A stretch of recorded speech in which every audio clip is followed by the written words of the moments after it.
여러분 안녕하십니까. 여수 MBC 뉴스투데이입니다. 전남 지역 인구가 3개월 연속 늘고 있습니다.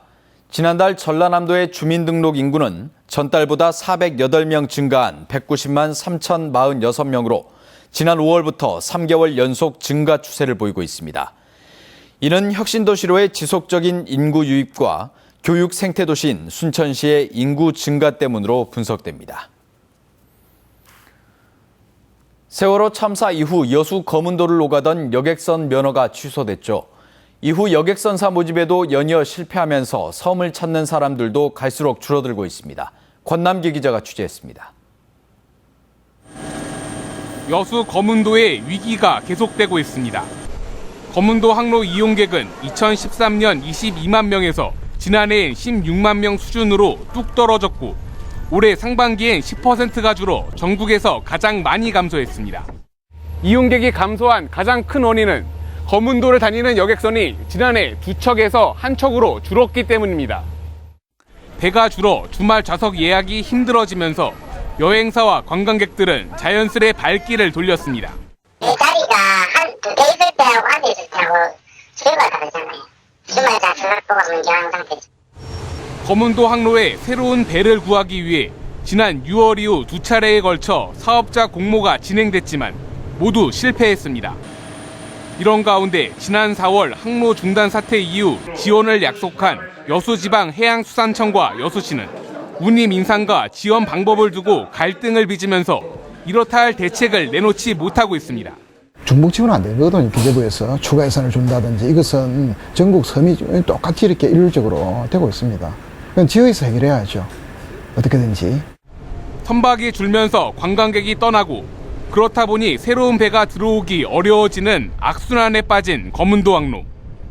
중앙부처와 지자체가 다투는 동안 거문도 주민들의 상황은 시간이 갈수록 나빠지고 있습니다. MBC 뉴스 권남기입니다. 전라남도가 메르스 여파로 중단됐던 해외 관광객 유치 활동에 본격 돌입했습니다. 전라남도는 메르스 사태가 사실상 종식된 만큼 해외 관광객을 본격적으로 유치하기 위해 이달 말 한국문화관광 우호교류단 방중행사 등 중국 관광객 유치 활동에 적극 참여할 계획입니다. 또 15만 톤급 선박이 접안할 수 있는 여수항에 국제 크루즈선을 유치하기 위해 해양수산부의 지원을 받아 한층 강화된 인센티브를 지원할 계획입니다. 순천시가 체계적이고 지속적으로 정원을 관리할 수 있도록 정원사와 화훼 장식 기능사 육성에 나서고 있습니다. 순천시는 지금까지 80명의 시민 정원사를 배출한 데 이어 하반기에도 전문가 초빙 등 정원 관련 교육 프로그램을 운영해 80명의 정원사를 추가로 육성할 계획입니다. 또 지난달 실시된 제4회 화훼 장식 기능사 필기시험에서 순천만정원 관리사 9명을 포함해 모두 13명이 합격함에 따라 앞으로 한 달간 화훼 장식 실기 교육을 실시해 최종 합격을 지원할 예정입니다. 순천시가 장애인 주차구역 불법 이용에 대한 단속을 강화합니다. 순천시는 장애인 등 편의 증진 보장에 관한 법률 시행령 개정에 따라 장애인 주차구역 불법 이용에 대한 단속 활동을 강화하기로 했습니다. 올 들어 순천 지역에서 적발된 장애인 전용 주차구역 위반 건수는 717건으로 지난해에 비해 4배 이상 늘었습니다. 광양 망덕포구가 국내 최초 강 마리나로 개발되는 등 전남 지역 10곳의 수변 공간이 마리나 항만 예정구역으로 지정됐습니다. 성공적으로 개발되기 위해서는 민간 자본 유치가 최대 관건이 되고 있습니다. 김주희 기자가 보도합니다. 광양시 진월면 망덕포구. 이 일대 7만 5천여 제곱미터 면적이 정부의 제1차 마리나 항만 기본계획 수정계획에 따라 마리나 항만으로 개발됩니다.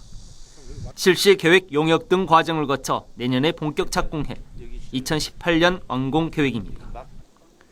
시비와 민간 자본 등 98억 원이 투입되는 마리나 조성 사업에는 요트와 보트 124척이 계류할 수 있는 시설과 방파제, 클럽하우스, 선박 수리 시설 등이 들어서게 됩니다. 광양시는 섬진강 하류 망덕포구 일원이 마리나로 조성되면 해양선진국에서 이미 보편화된 강마리나의 새로운 모델을 제시할 수 있을 것으로 보고 있습니다. 망덕지구 강마리나는 적은 비용으로 우리 지역민들이 쉽게 접근할 수 있는 그런 생활 밀착형 마리나가 될 것으로 그렇게 생각이 됩니다. 하지만 앞으로 과제도 없진 않습니다. 해양수산부는 여수 웅천지구와 같은 거점형 마리나 조성 사업과 달리 광양 마리나와 함께 이번 수정계획에 포함된 전국의 예정구역에는 국비 지원이 없다고 선을 긋고 있기 때문입니다. 결국 민간 자본 유치가 최대 관건인 셈입니다. 민간이 주도로 우리가 개발하도록 되어 있는데 민간이 어려울 경우는 지자체와 함께 이렇게 컨소시엄해서 개발해 온다면은 저희들이 충분히 검토해서 결과들을 추진할 계획입니다. 정부의 의도대로 광양을 포함한 도내 10곳의 마리나 항만 예정구역이 민간 주도의 생활 밀착형 친수 공간으로 성공적으로 조성될 수 있을지 주목됩니다. MBC 뉴스 김주희입니다. 광양시가 광양 시민들을 대상으로 백운산 자연휴양림 시설 사용료를 감면합니다.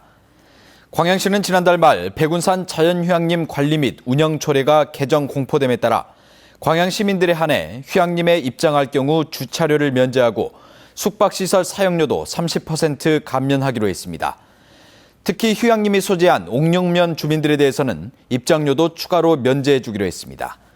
광양시는 이와 함께 숙박시설은 오후 3시부터 저녁 9시, 야영장은 낮 12시부터 저녁 8시까지로 입장 시간을 제한한다고 덧붙였습니다. 오는 7일부터 순천 명품 월등 복숭아 체험 행사가 열립니다. 순천시는 오는 7일부터 사흘간 월등면사무소 잔디광장에서 제13회 순천 명품 월등 복숭아 체험 행사를 개최합니다. 이번 행사에서는 축하 공연과 농악, 스포츠 댄스 등 공연 행사는 물론 복숭아 수확 체험, 복숭아 먹기 등의 다양한 체험 행사도 함께 열립니다. 이번 여름방학 자녀들과 어떻게 보내야 할지 고민 많으실 겁니다. 책 읽는 습관도 기르고 다양한 프로그램도 체험할 수 있는 시원한 도서관이 요즘 인기라고 합니다. 김양훈 기자가 다녀왔습니다. 연일 계속되는 무더위는 다른 나라 이야기입니다. 물놀이 대신 도서관을 찾은 아이들. 앉아서, 때론 누워서 편안하게 책을 보는 아이들의 모습이 여유롭게 느껴집니다. 무더위에 힘겨워하는 모습을 찾아볼 수가 없습니다. 밖에는 많이 더운데 도서관에서는 시원하고 책도 많이 읽을 수 있어서 좋아요. 대형 마트만큼 시원해 도서관은 도심 가족 비서지로 연일 붐비고 있습니다. 시원하고 또 좀 더 가까이 책을 접하고자 방학 이용해서 오게 됐습니다. 여름은 어때요? 그래서 시원하고 좋아요. 도서관에서 마련한 여름 독서교실 등 여름방학 특강 프로그램도 인기입니다. 인근의 또 다른 도서관. 오전부터 도서관은 북적댑니다. 방학 숙제를 하는 아이들부터 학교 다닐 때 못 봤던 책을 읽는 아이들까지 모두 독서 삼매경에 빠졌습니다. 집에서 있으면은 심심한데 도서관 나오면은 집보다 책이 더 많아서 심심하지가 않아요. 성인들은 일반 열람실이나 종합자료실에서 독서를 하거나 여가를 즐깁니다. 여름 방학을 맞아 도서관 이용객은 평소보다 2배 이상 늘었습니다. 무더위를 피해 여행을 가는 것도 즐겁지만 틈틈이 도서관을 찾는 것도 알차게 여름 방학을 보낼 수 있습니다. MBC 뉴스 김양훈입니다. 광주 일곡지구에는 한세봉이라는 숲이 있습니다. 이 봉우리를 관통하는 도로 계획 때문에 그동안 갈등이 있었는데 갈등이 다시 뜨거워지는 분위기입니다. 김철원 기자가 보도합니다. 학생과 주민들이 도로공사 백지화를 요구하는 인간띠 있기 행사를 하고 있습니다. 설계대로라면 광주 북부순환도로가 한세봉을 관통하는데 산책로와 통학로가 없어지고 자연생태도 훼손될 거라는 겁니다. 이거는 일곡동 사람들한테는 거의 천혜의 그 선물 같은 거죠. 그런데 이거를 소중하게 여길 줄 모른다면 굉장히 나중에 후회하지 않을까. 광주 북부 순환도로는 북구 문흥지구와 광산구 첨단 지역을 동서로 잇는 고속화도로입니다. 1,2공구로 나뉘어 있는 공사 구간에서 문제가 되는 건 한세봉이 위치한 1공구입니다. 환경이 우선이냐 개발이 우선이냐의 논란에서 주민들 의견은 갈려 있습니다. 차를 완전 버리는 것 같아서 그게 좀 안타깝더라고요. 안 했으면. 광주 시민들이 생각을 해야 하고 여기 사람들 생각을 해야지. 시민들만 생각하면 차 돌아다닌다고. 문제는 광주시가 지난 2013년 한세봉을 관통하지 않는 우회도로를 검토하겠다고 약속했다가 최근 원안으로 다시 돌아가면서 불거졌습니다. 시민들과 약속을 이렇게 시민들하고도 소통하지 않은 채 파기한 것은 저는 굉장한 이런 행정에 있어서도 실망스러운. 광주시는 입장을 번복했다는 비난을 감수하더라도 한세봉을 관통하는 원안이 최선이라는 입장입니다. 당초 원안이 사업비도 가장 저렴하게 들고 또 그 시민 여러분께서 바라시는 교통 문제도 가장 적정하게 처리할 수 있고 또 일부 환경단체에서 말씀하시는 환경 문제도 가장 큰 훼손이 없이 처리되기 때문에 북부순환도로 109는 현재 진행 중인 209 공사가 끝나는 2017년쯤 착공할 것으로 예상됩니다. 환경 보존이 먼저냐, 개발이 먼저냐는 오래된 논쟁에 광주시의 약속 파기 논란까지 더해지면서 앞으로 갈등은 더 뜨거워질 전망입니다. MBC 뉴스 김철원입니다. 여수의 해양재난대응훈련센터 설치가 가시화되고 있습니다. 새정치민주연합 김성건 의원에 따르면 최근 순환구호법이 국회 본회의를 통과함에 따라 여수시 오천동 해경교육원에 해양재난훈련센터 설치를 추진하고 있습니다. 재난훈련센터는 해양교육원 홍보관 지하에 연면적 3,900여 제곱미터 규모로 지어지며 전체 사업비는 68억 원 정도로 예상됩니다.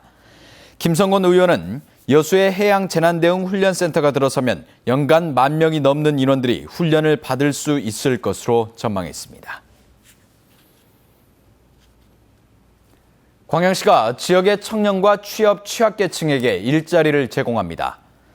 광양시는 오는 11월까지 4개월 동안 2015년 하반기 재정지원 일자리 사업을 실시하기로 하고 사업장 19곳에서 근무할 87명을 선정하기로 했습니다. 이번에 추진되는 일자리 사업은 지역 공동체 일자리 사업과 공공근로사업, 청년 실업대책 사업 등 모두 3개 분야입니다. 광양시는 재정지원 일자리 사업이 취약계층의 생활안정과 경제적 자립에 큰 도움이 될 것으로 기대하고 있습니다. 제1호 국가정원 지정을 앞둔 순천만정원의 내년도 운영비 확보가 현안으로 떠올랐습니다. 순천시는 내년 순천만정원의 관리비 33억 원과 산업디자인전 개최 지원비 8억 원이 기획재정부 예산안에 반영되지 않았지만 정원지원센터 건축비 25억 원은 반영됐다고 밝혔습니다. 기획재정부는 순천만정원이 국가정원으로 지정되지 않은 상황에서 운영비를 지원하는 것은 어렵지만 국가정원으로 지정되면 예산 지원을 적극 검토하겠다는 입장인 것으로 알려졌습니다. 이에 따라 순천시는 순천만정원 운영비가 기재부의 제3차 예산안 심사에 반영될 수 있도록 산림청과 협력하기로 했습니다. 서울과 경기 북부, 강원 중북부를 중심으로 소나기가